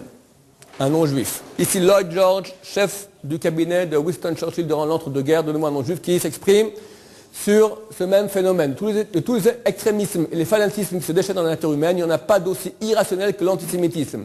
Les juifs ne peuvent se justifier aux yeux de ces fanatiques. S'ils sont riches, on les vole. S'ils sont pauvres, on les raille. S'ils s'engagent dans la guerre, c'est parce qu'ils veulent tirer profit du son nom juif ainsi versé. S'ils prennent parti pour la paix, c'est qu'ils sont couards de nature ou alors traîtres. Si le juif habite dans un pays étranger, on le persécute et on l'expulse. S'il rêve de retourner sur sa propre terre, on l'en empêche. Ça veut dire, quoi que tu fasses, t'es juif, t'es fichu. No chance. T'es en haut, on n'aime pas en haut, t'es en bas, on n'aime pas en bas, à gauche, on n'aime pas à gauche. Il se peut que même simultanément, on va accuser les juifs des choses contraires à 2 endroits du globe. L'affaire Rosenberg, le couple Rosenberg est accusé en Amérique d'être espion russe. Puis en Amérique, une vague antisémite extrêmement virulente contre les juifs. Sous accusation, tu es espion russe. Simultanément, au même moment, Staline envoie des centaines, des millions de juifs dans les goulags en Sibérie pour une mort certaine de froid et de faim, avec l'accusation que vous êtes des espions américains. T'es juif en Amérique, t'es pro-russe. T'es juif en Russie, t'es pro-américain. T'es juif, t'es fichu. Regardez ici une caricature authentique d'époque. Chaque État accuse l'État voisin de tous les maux de la terre. La France qui accuse l'Allemagne, qui accuse l'Angleterre, qui accuse les Turcs, l'Empire ottoman, qui accuse les autres. Qui est responsable de tout? Le juif. Et vous croyez que c'est d'époque, c'est actuel aussi. S'il y a un peuple sur terre, la petite pastille qui empêche de tourner rond, c'est qui? C'est nous. Alors, donc il y a une bonne raison qu'on parle de nous. Oui, il y a une bonne raison. Mais ce qui est étonnant, c'est qu'il y a toujours une bonne raison. C'était il y a un siècle, de nous aujourd'hui et dans un siècle. Et tant qu'on sera en exil, voilà, c'est complètement phénoménal. Il y a d'autres peuples sur Terre. Pourquoi toujours nous? Tu as 50 000 morts dans une inondation dans une province un peu perdue comme ça en Chine. On en parle dans le journal, à la page 30, petit carré. On touche la maison d'un Palestinien dans le territoire, le monde se met à trembler. Les Paraguayens, pourquoi est-ce qu'on n'en parle pas? Uruguay, Paraguay, qui est au-dessus l'un au-dessus de l'autre? Hein, qui c'est dans la salle? La majorité ignore. C'est où? Ils sont bien plus que nous, les Uruguayens. Qu'on parle d'eux un peu. Pourquoi toujours moi? C'est pas possible.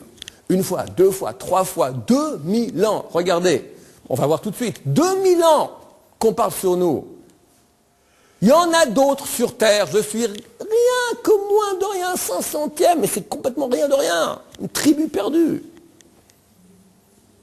Ma question, mesdames, messieurs, est-ce qu'un être normal, humain, de façon rationnelle, aurait-il pu, il y a 2300 ans, alors qu'on était peinards sur nos terres, chacun sur nos pains de terre, dire que, durant cet exil, on parlera de nous sans cesse, oui ou non? Rationnellement, tu peux prévoir cela à l'avance, oui ou non? Tout le monde est d'accord? Oui. Néanmoins, elle est marquée dans, de nouveau, la grande série de malédictions, Deutéronome 28, la prophétie suivante. Tu seras la stupeur, la fable, la risée de tous les peuples où le Seigneur te conduira. En hébreu, Vaïta leshama, lemachal, velishnina. Velishnina, c'est traduit par risée, mais Rashi explique un peu mieux. Velishnina, même sens que dans Veshinantam. Dans le chemin Israël qu'on dit tous les jours, on dit Veshinantam levanecha. Tu répéteras ces paroles à tes enfants. Tu seras un sujet de conversation. Un journal veut vendre sa feuille de chou, il mène un article sur les juifs, ça se vend. On est un bon produit médiatique. Depuis combien de temps? Depuis 2000 ans. Regardez. Alors, je n'ai pas beaucoup de temps, je vous montre rapidement, mais sachez qu'il y a beaucoup plus que cela. Sénèque, donc, il y a 2000 ans, nous écrit: le peuple juif a mis à part un septième de son existence le Shabbat pour le consacrer à l'oisiveté. Le week-end, c'est une invention juive. À l'époque, c'est un truc qui n'existait pas. Un peuple de oisifs, des bandes de paresseux. Tacite, on raconte qu'ils ont choisi le septième jour pour se reposer du travail, car c'est ce jour-là qu'en Égypte, ils arrêtaient de travailler. Ensuite de cela, leur corps s'est laissé atterrir à la paresse, si bien que pendant toute la 7e année shabbatique, ils s'abstiennent de travailler. Nous, aujourd'hui, on est en 7e année, d'après la religion juive, donc l'agriculture s'arrête pendant une année, un État entier arrête de travailler la terre. Pas intelligemment que chaque année, un 7e. 6 ans, tout le monde travaille. 7e année, tout le monde s'arrête. À l'époque, 98% du produit national brut provient de l'agriculture. Suicide étatique collectif. Tacite dit, vous êtes une bande de tarés, une bande de paresseux. Nous, on dit Dieu pourvoira. Et ça marche. « 20 siècles de pensée chrétienne sur les Juifs, au nom de « aime ton prochain comme toi-même ». Je ne vais pas tout lire, je pique un peu au hasard. 3e siècle, les Juifs sont seulement sous des calomnies contre nous, Tertullien. 6e siècle, pour lui, tuer 100 Juifs, je voudrais que ce soit 10 fois plus, frère Amida. 9e siècle, il est permis de tuer un Juif si on paye la couronne, 10 livres d'or, Louis le Pieux. En parenthèse, tous les rois qui ont un adjectif sympathique, Louis le Pieux, Saint-Louis, le bon roi d'Agobert, plus c'est un assassin, plus c'est un auteur de génocide, plus il est sanctifié par eux. 16e siècle, il n'y a pas d'Ancien Testament, il n'y a pas de Juifs, le pape Paul IV. 17e siècle, les Juifs sont une maladie, mort à tous les Juifs, même les baptisés Bogdan Chmielnicki. Vous connaissez Bogdan Chmielnicki? Chef des Cosaques. Lui avec les Cosaques, en 1648-1649, ce sont les Xerot Tarvetat. En 2 ans, vont éliminer la majorité des communautés juives d'Europe orientale. Au nom du haine de prochain comme toi-même, avec l'épée, pas les gaz. L'auteur, je crois, deuxième plus grand auteur de génocide juif de l'histoire. Après Hitler, c'est une médaille d'argent. Bravo. 18e siècle, il faut parquer les Juifs comme du bétail pour arrêter la contamination. Le pape Pie VII. 19e siècle, des Juifs n'acceptaient que le coup pour l'abattoir, l'impératrice Élisabeth de Russie. Et j'en passe, beaucoup de vertes et de pas mûres. Les auteurs modernes. Voltaire. Les Juifs sont fanatiques et barbares. Proudhon, en tant que peuple assoiffé de puissance, les Juifs sont ennemis de l'humanité. Richard Wagner, le célèbre compositeur de musique. Les Juifs sont responsables de l'influence destructrice qui s'exerce sur la créativité spirituelle des peuples européens. Bakounine, Dostoevsky, Chamberlain.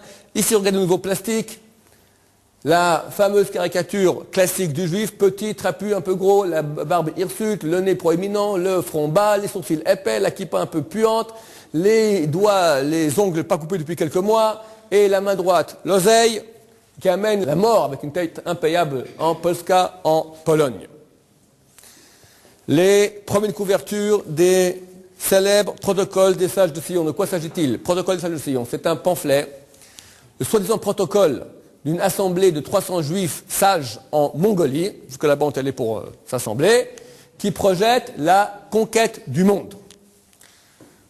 C'est écrit en fait par un agent de la Okhrana, la police secrète du tsar, à Paris en 1905, certain Serge Nilus. Ce Serge Nilus, donc, raconte que les juifs ont comme projet de la conquête, d'avoir la domination du monde, et bien sûr l'introduction explique comment ils ont payé, parce que les juifs aiment beaucoup d'argent, ils ont payé un très lourd tribut à un traître juif qui a vendu le protocole, et le publicateur fait la grande mitzvah de montrer aux yeux du monde entier quels sont les plans secrets du peuple juif. Tous les pays européens dans l'entre-deux-guerres ont publié ces pamphlets. Vous avez ici l'édition française de Péril juif, ici de nouveau le Péril juif, donc les tentacules. Ici, il enfonce ses doigts faisant saigner, écrase les pauvres petits enfants non juifs. La version autrichienne. Est-ce qu'on peut imaginer une chose plus affreuse que ça? Essayez de faire un animal plus laid que ça. Impossible. La version allemande, l'aigle à bec de juif. Version suédoise, serpent international à la tête de juif. Version brésilienne. Là, un original français aussi. C'est une nécessité pour tout Français décidé à se défendre contre l'emprise hébraïque que d'apprendre à reconnaître le juif. Faites rapidement votre instruction en consultant ces documents. Vous avez l'œil, le nez, l'oreille, la bouche, vous reconnaissez tous, hein? On appelle ça l'évidence anthropomorphique. Ici, la version américaine, c'est pas mieux. How we may know him, comment le reconnaître? Restless, suspicious eyes, des yeux sans repos suspicieux. Moi, c'est toujours la bonne affaire. Le nez courbé, les oreilles anguleuses, les genoux ronds, les doigts effilés, les pieds plats, et ici une vue de derrière répulsive, comme on se ressemble tous. Et je pourrais continuer comme ça toute la nuit entière, j'en finirai pas. Quand je suis allé faire cette conférence il y a quelques années, je suis allé à la Bibliothèque nationale israélienne, rayon antisémitisme. C'est inimaginable. Pas des dizaines, des centaines de rayons. Je crois sans me tromper pouvoir dire qu'il n'y a aucun sujet dans toute l'histoire de l'humanité qui a été autant traité que la haine du juif. Alors, sur un point ponctuel de l'histoire, il y a beaucoup de sujets qui sont, mais vu que nous, toute l'histoire on parle de nous, en fin de compte, les Égyptiens, les Perses, les Babyloniens, ça j'ai pris que de 2000 ans, mais ça fait depuis qu'on existe qu'on parle de nous. Le Talmud dit pourquoi le mont Sinaï s'appelle-t-il Sinaï? Il s'appelait Chorev, il a été surnommé Sinaï, parce que Yarda Sinaï est descendu la haine. Sinaï signifie la haine des nations envers nous. Ça fait depuis qu'on existe qu'on nous hait. Et ils le disent bien à tous les niveaux, toujours et tous les jours. Alors je vous parle maintenant. Dans chaque rédaction, c'est un rédacteur en chef qui est en train de maintenant d'arranger son numéro de demain matin. Dans quelques heures, ça passe sous presse. Alors je vous parle maintenant, tu as 10 000 petits anges qui sortent du ciel, qui lui disent « Attention, n'oublie pas un article sur les Juifs. » Ah ouais, j'allais oublier. Et il le met. Et ça fonctionne comme ça depuis 3000 ans. Comment ça se fait? Une petite phrase dans la Torah, Vaïta lishnina, on parlera de toi sans cesse. C'est pas phénoménal?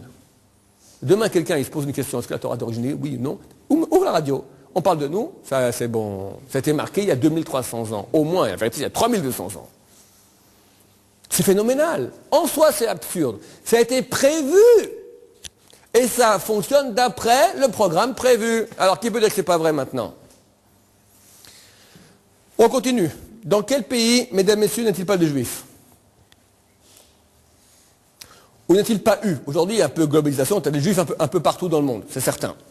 Tant en Arabie Saoudite, il y en a. Moi, j'ai un élève il est converti. Donc, il a un nom qui est non-juif. Lui et son père, ils avaient un magasin, 2 magasins d'habits en Arabie Saoudite, juifs. C'est un avrage chez nous au Kollel. Où t'en as pas? Antarctique, tu as des pingouins là-bas, mais si tu as des êtres humains, tu as aussi. Au Groenland, tu as des juifs, tu en as, des bases américaines. En Alaska, au Groenland. Un juif sur je ne sais pas combien, une personne sur beaucoup, sur, je sais pas, sur 10 soldats américains, il est juif. Tu as des aumôniers rabbins américains au Groenland et en Alaska. Angola, c'est bourré de juifs là-bas, les diamantaires, tout ça, bien sûr, là-bas. Il n'y en a pas beaucoup, mais il y en a, bien sûr. Bien sûr que tu en as. Où ça? Bien sûr qu'il y en a. Oh, c'est vivant. Tu as été là-bas au Bali? Donc tu es juif, n'est-ce pas?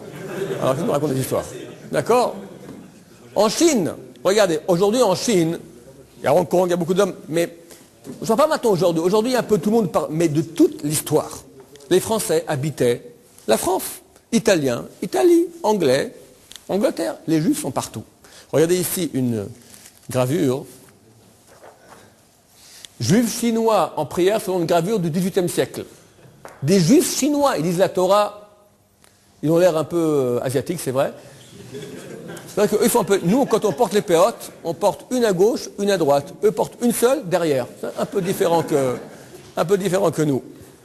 Mais ce sont des Juifs chinois en prière. T'en as au Japon, moi j'ai un copain, Gabi Sasson, il est citoyen japonais. Tu as des Japonais, du Japon jusqu'au fin fond de l'Amérique, de partout en Afrique, partout. Il y a eu des êtres humains, il y a eu des Juifs. Alors aujourd'hui, comme j'ai dit, c'est globalisation, il y a un peu tout le monde de partout. Mais de toute l'histoire, le seul peuple qui est d'un bout du monde à l'autre, les Juifs.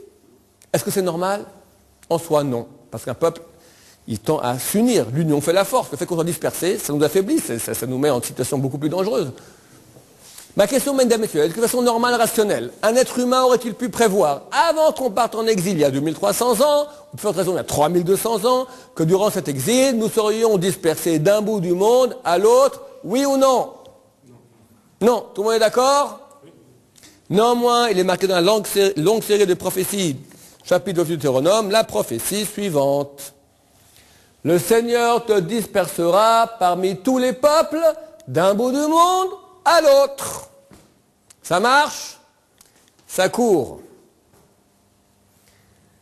Donc si vous reconnaissez, comme on l'a dit il y a quelques secondes, inhumainement c'est pas possible, donc c'est pas humain, c'est donc divin. Impossible qu'un être humain à l'époque puisse me dire une chose pareille. C'est comme si moi je dis le peuple français va être dispersé d'un bout du monde à l'autre. T'as une chance sur combien? C'est absurde. Et pourtant on voit que c'est réalisé. La suite. Tu serviras des dieux étrangers de bois et de pierre que tu n'as pas connus, toi ni tes pères. Tu serviras. C'est quoi servir? Deux explications. Rachidi, tu servis, c'est-à-dire que tu vas donner des taxes, tu vas payer de lourdes taxes. C'est vrai. Durant cet exil, on était sous l'emprise d'autres puissances qui nous ont fait payer des lourds impôts. D'autres disent que tu serviras, c'est que carrément tu vas te convertir de force, toutes les conversions de force, à d'autres religions. On peut dire que durant l'histoire, le peuple juif a dû se convertir de force principalement à deux autres religions, qui sont lesquelles? La chrétienté et l'islam.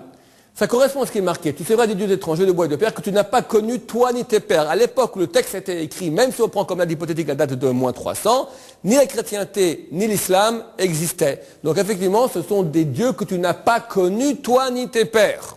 On pourrait interpréter, et je dis attention, interprétation, c'est hors du cadre rigoureux de la démonstration, Dieu de bois et de pierre.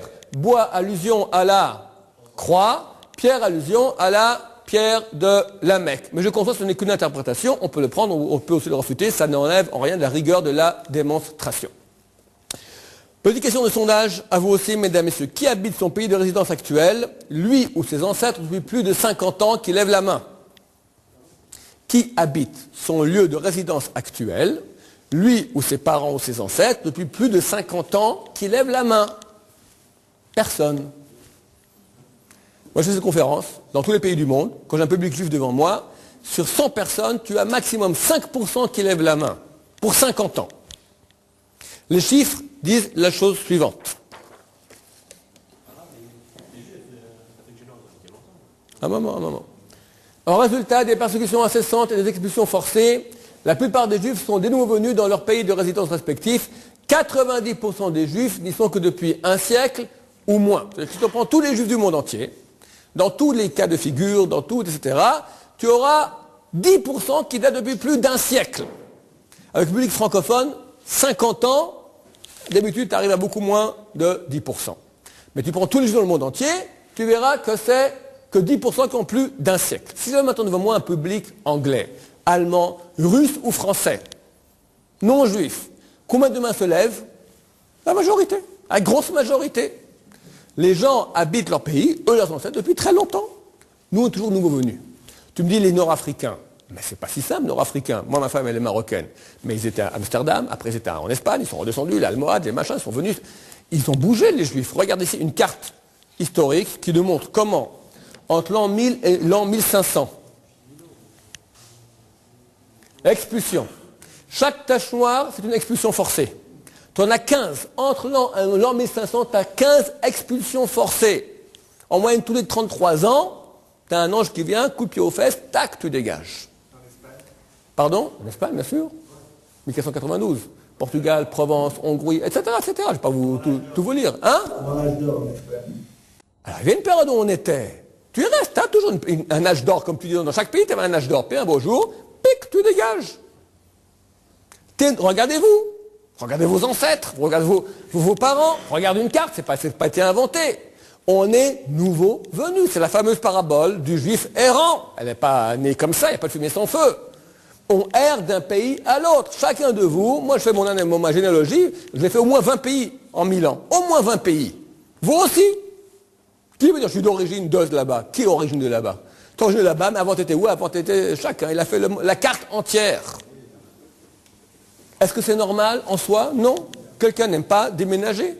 De force, tu avais une maison, tu avais un château, tu veux le vendre, et dans une semaine il est gratuit. Toutes les affaires, ça reste là-bas.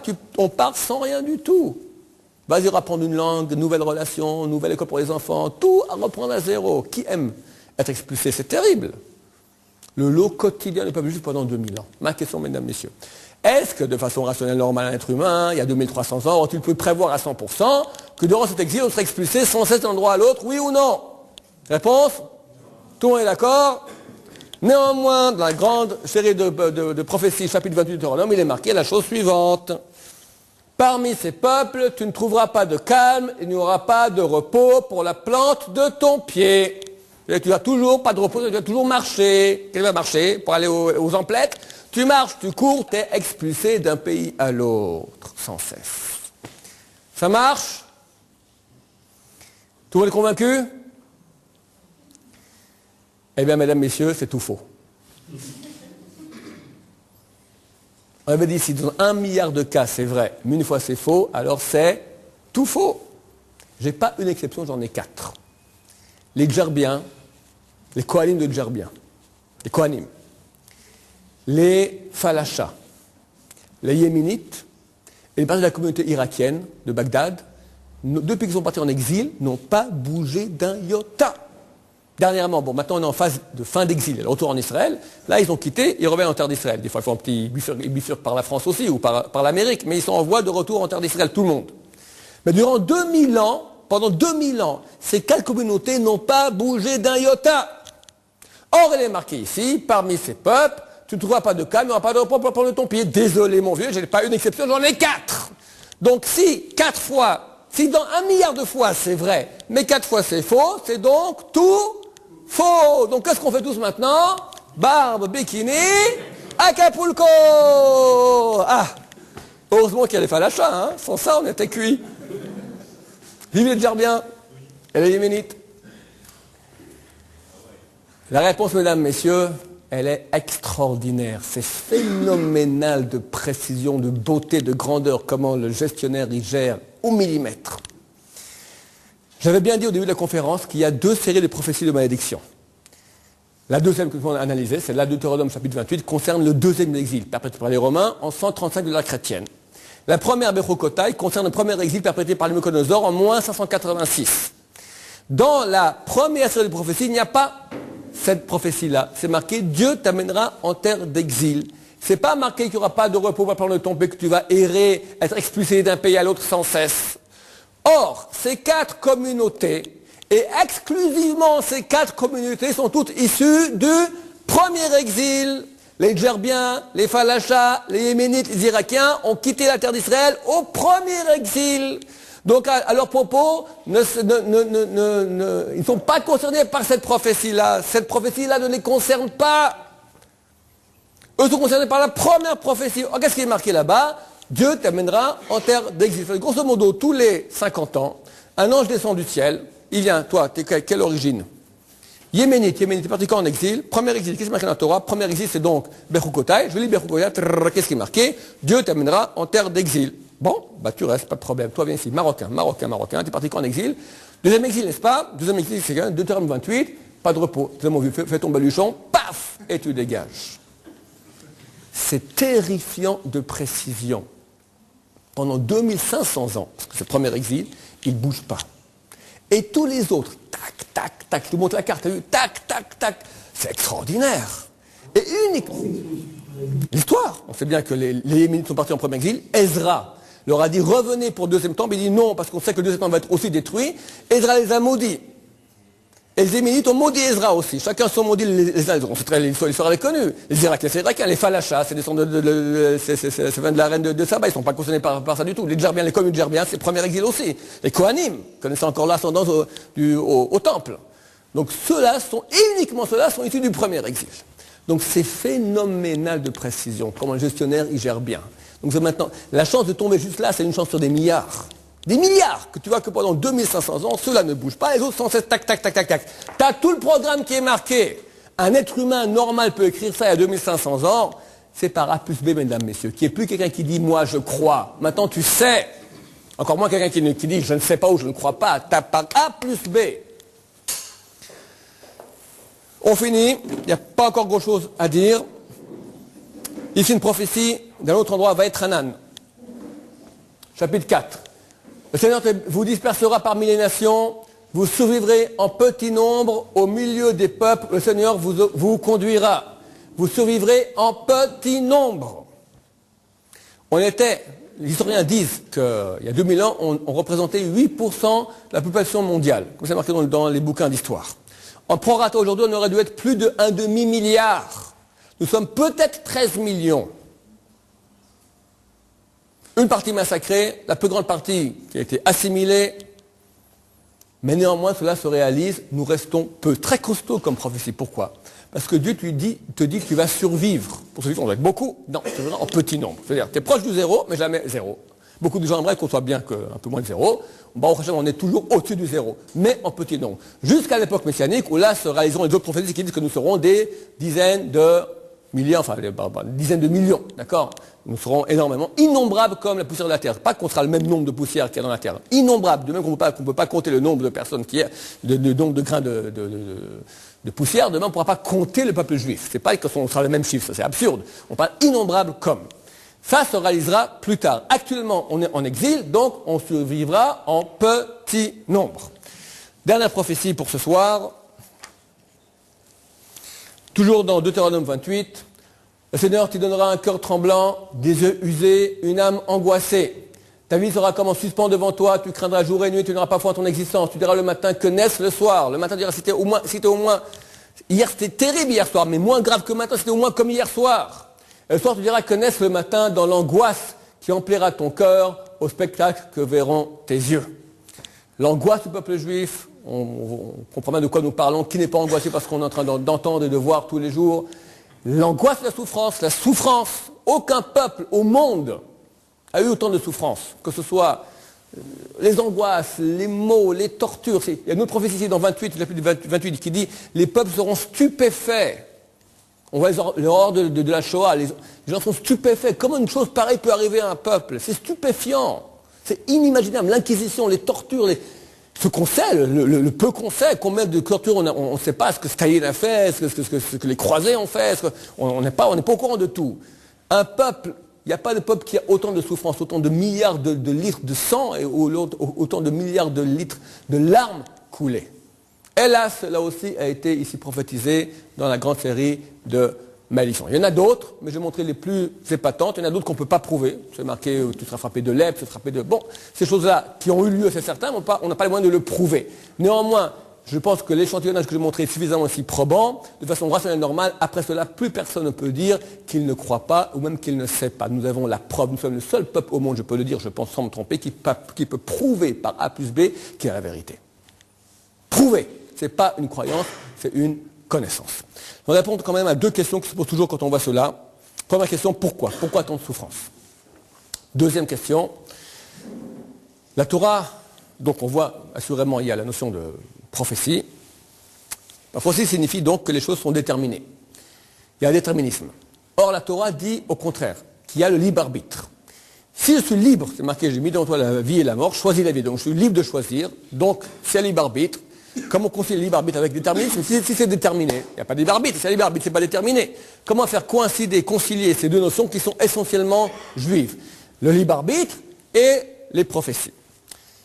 Pour répondre à la question, je vous rappelle le début de la conférence.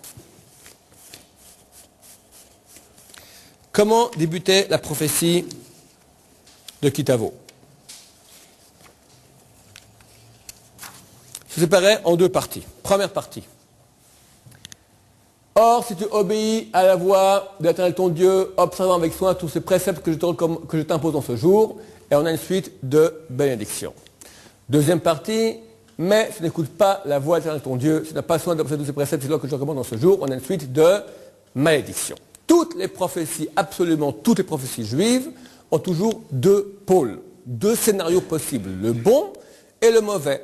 Même s'il y a des fois une prophétie qui ne donne que le mauvais scénario, vu qu'on sait que le mauvais peut toujours être annulé, donc tu as toujours au moins deux options possibles, c'est-à-dire que nous sommes libres. De notre comportement va dépendre lequel des deux scénarios va se réaliser. Donc nous avons non seulement une liberté de choix, mais une responsabilité. Nous pouvons faire en sorte que demain, il n'y a pas une larme qui coule dans le monde, qu'il n'y a plus un enfant qui a faim, qu'il n'y ait pas un couple qui divorce, qu'il n'y ait plus une seule maladie. Si le gestionnaire du monde me dit, tiens, voici ici la liste des bénédictions et des malédictions. Choisis! Les bénédictions, c'est extraordinaire. C'est vraiment le paradis sur terre. C'est dans nos mains. Pourquoi les peuples nous jalousent tellement? Parce que c'est vraiment dans nos mains. Nous avons la responsabilité d'amener le monde à son achèvement. Alors, il ne faut pas tomber dans un piège. Il y a un piège de dire, alors, vous me dites quoi? Alors, c'est le bâton et la carotte. Je me comporte bien. La carotte ne me comporte pas. Le bâton, c'est pas ça du tout. C'est pas ça du tout. Ça, c'est complètement pas juif. Torah signifie en hébreu comment ça fonctionne. Que la Torah d'un rétroprojecteur, la Torah d'un ordinateur, la Torah d'une Ferrari, la Torah d'un chien. Comment ça fonctionne. Il y a la Torah physique et la Torah métaphysique. C'est-à-dire le mode d'emploi d'un être physique. C'est quoi? Les lois de la médecine, la chimie, biologie, etc. Le corps physique est géré par des lois. Tu prends un peu de poison, cyanure de potassium, 1 mg sur ta langue, tu meurs sur place. Quelqu'un qui a pris du cyanure de potassium et l'a mis sur sa langue, il est mort. On va dire, il a été puni parce qu'il a pris du poison. Il a été puni? Non, tu as des lois qui gèrent un corps. Tu fonctionnes d'après les lois, eh bien ça va. Tu ne fonctionnes pas, ça ne va pas. Tu as pris du poison. Tu as vu que je te vas, tu n'as pas été puni. C'est une réaction, conséquence normale des lois qui gèrent ce corps. La Torah dit une seule chose. Notre Torah, elle dit de même que tu as des lois qui gèrent le corps physique, tu as des lois qui gèrent le corps métaphysique. On a une âme, plus que ça. On a un corps. Nous sommes une âme. Ma pensée, mon désir, c'est une âme, c'est une réalité spirituelle qui a un corps. Le je qui parle, c'est pas mon corps, moi c'est un morceau de steak ça. Le je, il y a aussi des lois qui le gèrent. Tu as les lois qui gèrent le je d'un non-juif, le je d'un juif mâle, le je d'un juif femme, d'un enfant, d'un lévi, d'un Cohen. Chacun, il a une réalité spirituelle qui est gérée par des lois. La Torah te donne les lois de gestion de ce corps spirituel. De même que pour un corps, quand tu suis les lois, ça va bien. Quelqu'un qui fait du sport, qui mange de façon saine, etc., ben il va bien. Quelqu'un qui se joue à l'héroïne, il boit un truc de whisky, un litre de whisky tous les jours, il ne fait pas de sport, il mange que des viandes grasses, et ben 50 ans, il est un peu fébrile comme ça, en train de trembler. Ça ne va pas très bien. Pourquoi? Il a été puni? Non, pas été puni. Écoute, tu as des lois qui gèrent, tu vas, ça va, tu vas pas, ça va pas. De même, l'âme. Quand le peuple d'Israël, nous sommes tous des parties d'un ensemble, quand le peuple d'Israël dans son ensemble va bien, alors le monde va bien. Tout cela se réalise, tout le bien. Quand on ne suit pas les lois, le corps spirituel va mal, alors nous on va mal aussi. Et le monde aussi, par ricochet, va mal. Le peuple d'Israël dans son ensemble, il y a 2000 ans, a opté par la mauvaise voie. Alors bien sûr, ce n'est pas noir ou blanc, c'est pas ou ça et c'est tout. Il y a des millions de variations entre les bénédictions et malédictions. Malédiction, c'est marqué, on va t'expulser, ça peut être une fois tous les 100 ans, une fois tous les 6 mois. En fonction exactement proportionnelle de notre comportement, on agit Ce sont les règles du boss. Le boss, il a dit comme ça, regarde, c'est comme ça que ça fonctionne. Maintenant, fais ce que tu veux. Fais, je l'ai mis dans la vie et la mort, choisis. On est libre de choisir. Mais regarde quel potentiel énorme on a. Et en fonction exactement proportionnelle de notre comportement, on agit sur l'humanité entière, sur nous, notre famille, notre peuple, nos terres, le monde entier. On peut faire qu'on nous amène en exil, en Égypte, en bateau, on parle de nous à la radio, tous les jours, tout ça est géré en fonction du mode d'emploi.